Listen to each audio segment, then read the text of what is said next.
എല്ലാവരും സുഖായിരിക്കുന്നല്ലോ. അപ്പം ഞാൻ ഇന്ന് ഈ വീഡിയോയിൽ ഡിസ്കസ് ചെയ്യാൻ പോകുന്നത് നമ്മുടെ HSA ജനറൽ ടോപ്പിക്കിൽ വരുന്ന ലിറ്റററി ഫിഗേഴ്സ് എന്നുള്ള ഒരു പേഴ്സണാലിറ്റിയുടെ ക്ലാസ് ആണ്. അപ്പം അതിൽ ഞാൻ നിങ്ങൾക്ക് ഡീറ്റെയിൽ സിലബസ് ഓൾറെഡി ഷെയർ ചെയ്തിട്ടുണ്ട്. അപ്പൊ അതിലെ ഫസ്റ്റ് പേഴ്സണാലിറ്റി ആയിട്ടുള്ള കുഞ്ഞിക്കുട്ടൻ തമ്പുരാനെ കുറിച്ചുള്ള ക്ലാസ് ആണ് നമ്മൾ ഇന്ന് ഈ വീഡിയോയിൽ ചെയ്യുന്നത്.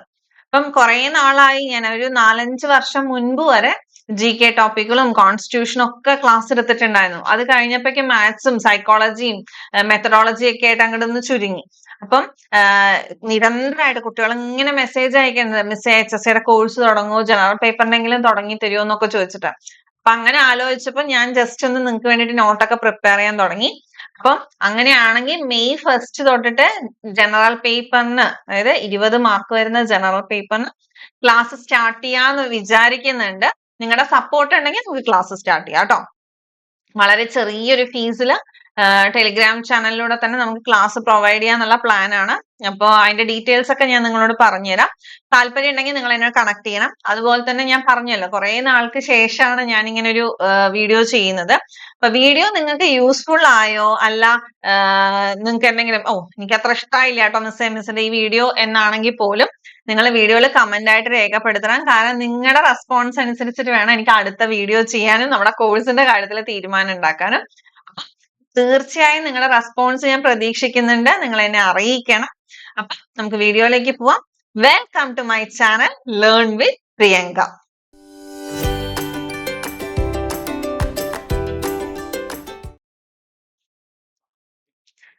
നോക്കിക്കേ, അതായത് കൊടുങ്ങല്ലൂർ കുഞ്ഞിക്കുട്ടൻ തമ്പുരാൻ എന്നുള്ള ആ ഒരു മഹത് വ്യക്തിയെ കുറിച്ചാണ് നമ്മൾ ഇന്ന് ഈ വീഡിയോയിൽ ഡിസ്കസ് ചെയ്യുന്നതെന്ന് ഓൾറെഡി പറഞ്ഞു.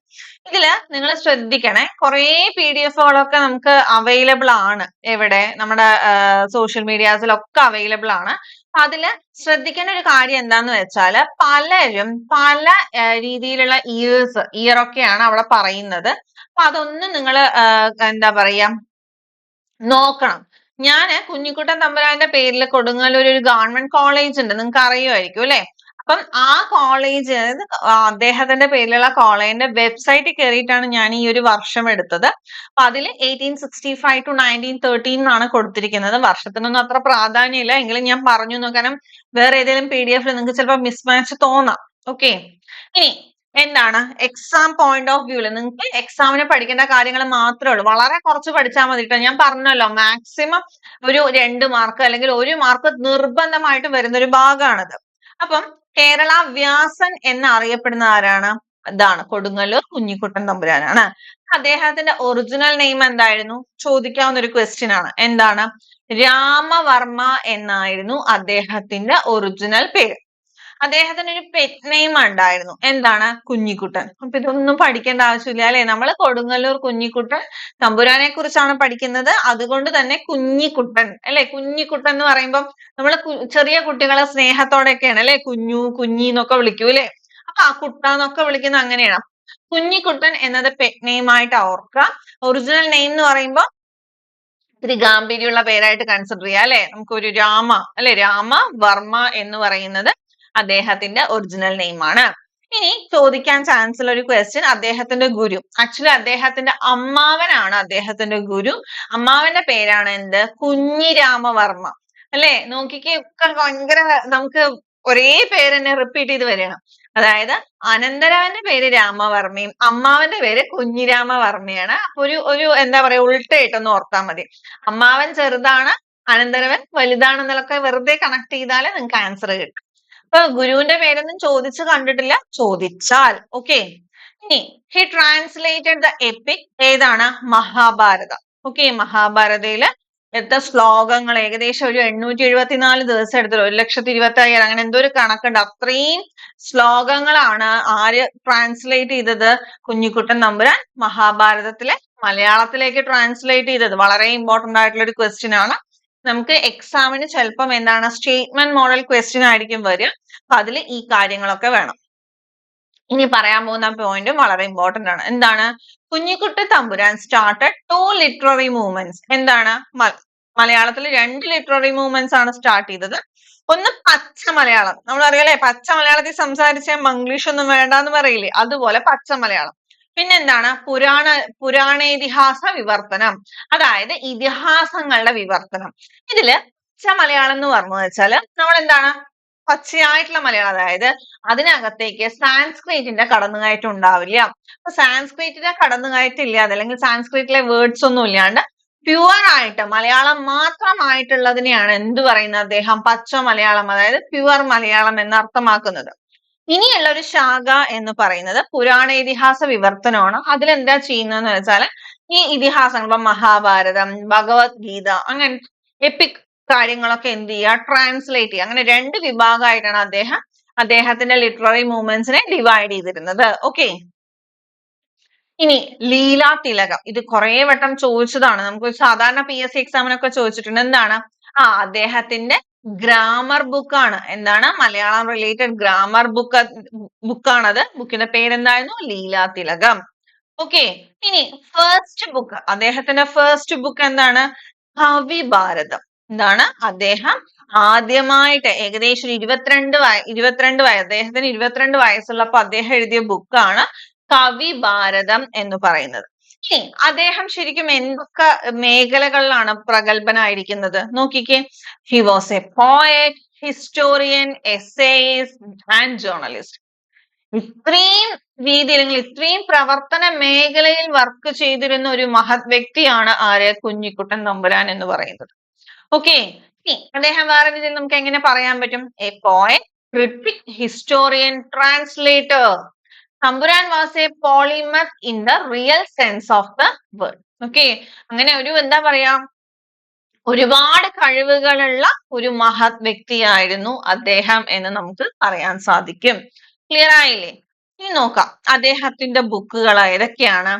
ആര്യശതകം, അതുപോലെ തന്നെ കിരാത രുദർസ്തവം, അതുപോലെ സുഭദ്രാഹരണം, പിന്നെ ദാശകുമാരചരിതം. ഇതെല്ലാം എന്താണ്? സാൻസ്ക്രിറ്റ് ആണ് കേട്ടോ. ഇത്രയും ഭാഗം സാൻസ്ക്രിറ്റിലുള്ളതാണ്. ഇനി മലയാളത്തിൽ ഏതൊക്കെയാ നോക്കിക്കേ. ദക്ഷയാഗ ശതകം. ഏതാണ്? ദക്ഷയാഗ ശതകം, ഹംസ സന്ദേശം, മംഗലമാല. ഓക്കെ, മംഗലമാല, കേരളം, ഭാഷാഭാരതം. ഇതൊക്കെ അദ്ദേഹത്തിന്റെ മലയാളത്തിലുള്ള കൃതികളാണ്. ഓക്കെ, അപ്പൊ ഞാൻ വിചാരിച്ചു ആദ്യമായിട്ട് നമ്മളൊരു വീഡിയോ ചെയ്യല്ലേ, അപ്പൊ നിങ്ങൾക്ക് ചുമ്മാ ഒരു എന്താ പറയുക, ഒരു എന്റർടൈനിങ് ആയിക്കോട്ടെ, അല്ലെങ്കിൽ ചിലർക്ക് തോന്നും ഓ ഇതൊക്കെ ഈ കോഡ് പഠിക്കുന്നതിലും ഭേദം ഇത് പഠിക്കാന്നൊക്കെ തോന്നും. അപ്പൊ ഞാൻ ചുമ്മാ കേട്ടോ വെറുതെ ഇത് കണ്ടപ്പോ ഞാൻ വെച്ചു നിങ്ങൾക്ക് ഒരു തമാശക്ക് ഒരു കോഡ് ഉണ്ടാക്കി തരാന്ന്. അപ്പൊ അങ്ങനെ ഉണ്ടാക്കിയ കേട്ടോ. കൊടുങ്ങല്ലൂരുള്ള എന്ന് ഓർക്കുന്നത് എന്തിനാണ്? കൊടുങ്ങല്ലൂർ കുഞ്ഞിക്കുട്ടൻ തമ്പുരാന്റെയാണ്. ആര്യക്ക്, ആര്യ എന്ന് പറഞ്ഞാൽ എന്താണ്? ആര്യശതകം. കിരാതവേഷം എന്ന് പറഞ്ഞാൽ കിരാത രുദർസ്തവം എന്നുള്ളത് ഓർത്തു വെക്കാൻ വേണ്ടിയിട്ടാണ്. ശുഭമാക്കാൻ എന്ന് പറഞ്ഞാൽ എന്താണ്? സുഭദ്രാഹരണം. ദക്ഷിണ കൊടുക്കാൻ, നോക്കിക്കേ, ദശകുമാരചരിതം. അപ്പൊ അതിനെ ഞാൻ ദക്ഷിണ എന്നാക്കിയതാണ്. കൊടുക്കാൻ കേരളത്തിലെ, കേരളം. ഓക്കെ, പിന്നെന്താണ്? കേരളത്തിലെ മംഗളമലയിൽ എഴുതി. എന്താണ്? ആക്ച്വലി മംഗലമാലയാണ്. മംഗളമല എന്ന് ഞാൻ എഴുതിയിട്ടുണ്ട്. എന്താണ്? ഹംസത്തിന്റെ, ഹംസം എന്ന് പറഞ്ഞാൽ എന്താണ്? ഹംസശതകം. ഓക്കെ, പിന്നെന്താ? ദാക്ഷായണി പറഞ്ഞ ദക്ഷയാഗശതകം. ഓക്കെ, പോയി എന്നുള്ളത് നിങ്ങൾ എന്താണ് ഒരു പോയി എന്നുള്ളത് ഭാഷാന്നോ ഭാരതം എന്നൊക്കെ ഓർക്കാം. അല്ലെങ്കിൽ കേരളം എന്നുള്ളത് കൊണ്ട് തന്നെ ഭാരതം ഉണ്ടെന്ന് കണക്ട് ചെയ്താൽ ഏത് കൂടി കിട്ടും? ഭാഷാഭാരതം എന്നുള്ളതും കിട്ടും. ഓക്കെ, ഇത് പഠിക്കണമെന്നൊന്നുമില്ല, ഞാൻ ചുമ്മാ നിങ്ങൾക്ക് ഒരു എന്താ പറയാ കാണുമ്പം പഠിക്കണമെങ്കിൽ പഠിക്കാവുന്നതാണ്, വലിയ ലോജിക് ഒന്നുമില്ല. എന്താണ്? കൊടുങ്ങല്ലൂരുള്ള ആര്യയ്ക്ക് കിരാതവേഷം ശുഭമാക്കാൻ, ദക്ഷിണ കൊടുക്കാൻ കേരളത്തിലെ മംഗളമലയിൽ ഹംസത്തിന്റെ കൂടെ ദാക്ഷായണി പോയി എന്ന് ഓർത്താല് ഓൾമോസ്റ്റ് സാൻസ്ക്രിറ്റിലും അതുപോലെ തന്നെ മലയാളത്തിലും എഴുതിയ കുഞ്ഞിക്കുട്ടൻ തമ്പുരാന്റെ ഒരുപാട് കൃതികൾ ഓർക്കാൻ പറ്റും. ഇതിൽ പറയാത്തത് ഏതൊക്കെയാണെന്ന് നോക്കിക്കേ. ലീലാതിലകം ഉണ്ട്, കവിഭാരതം ഉണ്ട്. ലീലാതിലകം ഗ്രാമർ ബുക്കാണ്, കവിഭാരതം അദ്ദേഹത്തിന്റെ ഫസ്റ്റ് ബുക്കാണ്. അതുപോലെ അദ്ദേഹം അറിയപ്പെടുന്നത് കേരളാവ്യാസൻ എത്രയോ പരീക്ഷകളിൽ ചോദിച്ചിട്ടുണ്ട്. രാമവർമ്മ എന്നുള്ളത് ഒറിജിനൽ നെയിമും കുഞ്ഞിക്കുട്ടൻ എന്നുള്ളത് പെറ്റ് നെയിമുമാണ്.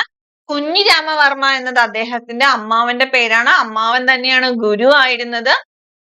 പിന്നെ അദ്ദേഹമാണ് മഹാഭാരതം മലയാളത്തിലേക്ക് ട്രാൻസ്ലേറ്റ് ചെയ്തത്. അദ്ദേഹം 2 ലിറ്റററി മൂവ്മെന്റ്സ് കൊണ്ടുവന്നു. ഒന്ന് പച്ചമലയാളം, ഒന്ന് പുരാണേതിഹാസ വിവർത്തനം. പച്ചമലയാളം എന്ന് പറഞ്ഞാൽ എന്തായിരുന്നു? സാൻസ്ക്രിറ്റിന്റെ കടന്നുകയറ്റം ഇല്ലാതെ പ്യുവർ ആയിട്ടുള്ള മലയാളം. പുരാണ ഇതിഹാസ വിവർത്തനം എന്ന് പറഞ്ഞാൽ എന്താണ്? നോക്കിക്കേ, ആലോചിച്ച് നോക്കിക്കേ. എന്താ? ഇതിഹാസങ്ങൾ, എപ്പിക്കുകളൊക്കെ മലയാളത്തിലേക്ക് ട്രാൻസ്ലേറ്റ് ചെയ്യുന്നത്. അപ്പൊ ഇത്രയും അറിഞ്ഞാൽ നിങ്ങൾക്ക് ക്വസ്റ്റ്യൻസ് ഒക്കെ ആൻസർ ചെയ്യാം. ഞാൻ റീസെന്റ് ആയിട്ട് എക്സസൈസ് ഒരു ചോദ്യം കാണിച്ചു തരാം കേട്ടോ. അതിനു മുന്നേ ഒരു നോട്ടബിൾ വർക്ക്സ് വേറെയുള്ള പച്ച മലയാളം, പുരാണ ഇതിഹാസ വിവർത്തനം, കവിഭാരതം, അംബോപദേശം. ഓക്കെ, അംബോപദേശം എന്നുള്ളതുണ്ട്, അതൊന്ന് ഓർത്തു വെച്ചാൽ മതി കേട്ടോ. ഓക്കെ, നോക്കിക്കേ, ഇതാണ് റീസെന്റ് ആയിട്ട് 2024 ചോദിച്ചൊരു ക്വസ്റ്റ്യൻ ആണ്. നോക്കി, എന്താണ്? Listed fact is or are correct about Kodungallur Kunjikuttan തമ്പുരാൻ. ഞാൻ എപ്പോഴും കുട്ടികളോട് പറയാറുണ്ട്, സ്റ്റേറ്റ്മെന്റ് മോഡൽ ക്വസ്റ്റ്യൻസ് വരുമ്പോൾ ഓപ്ഷനിലേക്ക് പോകുന്നതിന് മുന്നേ നിങ്ങൾ ഓരോന്നും വായിച്ചിട്ട് കറക്റ്റ് ആണോ എന്ന് നോക്കണം. ഓക്കെ, നോക്കിക്കേ, prominent Sanskrit scholar of Kerala, ശരിയാണോ? തീർച്ചയായിട്ടും ശരിയാണ്. കാരണം എന്താണ്? സാൻസ്ക്രിറ്റിൽ അതിയായ എന്താണ് വിവരവും കഴിവൊക്കെ ഉള്ളതുകൊണ്ടാണ് അദ്ദേഹം സാൻസ്ക്രിറ്റുള്ള കൃതികൾ മലയാളത്തിലേക്ക് ട്രാൻസ്ലേറ്റ് ചെയ്തത്. അപ്പൊ ശരിയാണ്. He is also known as Kerala Kalidasa, ആണോ? അല്ല. എന്താണ് അറിയപ്പെടുന്നത്? കേരള വ്യാസൻ എന്നാണ് അദ്ദേഹം അറിയപ്പെടുന്നത്. അപ്പൊ wrong statement. He was an essayist and journalist. ഞാനിവിടെ എഴുതി തന്നിട്ടുണ്ടായിരുന്നു. എന്താണ്? നോക്കിക്കേ, ദാ he was a poet, historian, essayist and journalist. അപ്പൊ എന്താണ്? അതും ശരിയാണ്. ഇനി he started the literary movements, Pachamalayalam. പച്ചമലയാളത്തിന്റെ കൂടെ എന്തുകൂടി ഉണ്ട്? പുരാണേതിഹാസ വിവർത്തനവും കൂടി ഉണ്ട്. അപ്പൊ അതും ശരിയാണ്. അപ്പൊ ഇതിൽ ഏതാ റോങ് സ്റ്റേറ്റ്മെന്റ്? 2 അല്ല. അപ്പൊ 2 ഇല്ലാത്തത് ഏതൊക്കെയാ ഉള്ളത്? 1, 3, 4. അപ്പൊ option A is the correct അല്ലേ? ഓപ്ഷൻ എ ആണ് കറക്റ്റ് ആയിട്ടുള്ള ആൻസർ. ഇത് റീസെന്റ് ആയി ചോദിച്ച ക്വസ്റ്റ്യൻ ആണ്. നിങ്ങൾക്ക് എങ്ങനെ ക്വസ്റ്റ്യൻ വരുന്നതെന്ന് ഏകദേശം ധാരണയായില്ലേ? ഇപ്പൊ ഞാൻ വീണ്ടും പറയുന്നു, നമ്മളെ ലിറ്റററി ഫിഗേഴ്സിലെ ഫസ്റ്റ് ഫിഗർ ആണ് പഠിച്ചത്. നിങ്ങൾക്ക് ഇനി കൂടുതൽ ക്ലാസ് വേണമെന്നുണ്ടെങ്കിൽ ഷുവർ ആയിട്ട് എന്നെ ഇൻഫോം ചെയ്യണം, നിങ്ങൾക്ക് ഈ ക്ലാസ് യൂസ്ഫുൾ ആയോ എന്നുള്ളത്. എങ്കിൽ മാത്രമേ അടുത്ത വീഡിയോ ചെയ്യാൻ എനിക്ക് ഒരു ഊർജ്ജം കിട്ടുള്ളൂ. നമുക്ക് അടുത്ത വീഡിയോയിൽ കാണാം. ക്യൂ